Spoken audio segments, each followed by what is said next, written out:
হবে না, হবে না, বসে হবে করতে না? হবে, বসে করতে হবে। তো বসলে বসতে কোথায়? পারছি না তো কি করবো? আমি কি বস নাচ জানি নাকি? না আশ্চর্য! পারলে হবে? বসতে পারে না একটা মানুষ? বসতে পারে আমি না? নাচ জানি না তো। মেন ব্যাপার আমি নাচ জানি। আমি একটুখানি যে স্টেপ তুলেছি যে এটাই আমার ভাগ্য ভালো। কি করবো বসে বলো? তারপর হাতটাকে স্প্রেড করতে হবে আচ্ছা ডান আমি দিক তাহলে বাদিক। আরেকবার করে দেখছি সেভাবে পারি নাকি।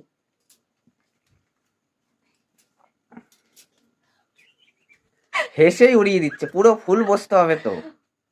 ফুল বসতে পারছি না। আমি কি ডান্স জানি? আশ্চর্য তো, তুমিও তো পারো, আমি পারছি না চেষ্টা দেখো। করলে। আমি নাহলে করবো না এই ডান্স। তোমরা কমেন্টে জানিও তো আমি কি ডান্স প্র্যাকটিস করছি। অতি অবশ্যই গানের নামটা আমাকে লিখে পাঠাবে, ঠিক আছে? তোমার দাদা আমাদের মাথা একদম খারাপ করে দিচ্ছে। আমি পারছি না, আমি কি নাচ জানি বলো? আমি যেটুকুনি সবাই যা নাচছে সেই স্টেপটা একটুখানি দেখে আমি দেখো দেখো বসতে পারছি না। দেখো দেখো, এর থেকে বেশি আমি পাচ্ছি না। আমি কি ডান্স জানি? আর এখানে দেখো জায়গা কত শর্ট। এখানে নড়ছি তো এদিকে লেগে যাচ্ছে, এদিকে নড়ছি তো এদিকে ধাক্কা লেগে যাচ্ছে। আমার হাত ফাত ব্যথা লেগে যাচ্ছে বেশি বোঝে একদম।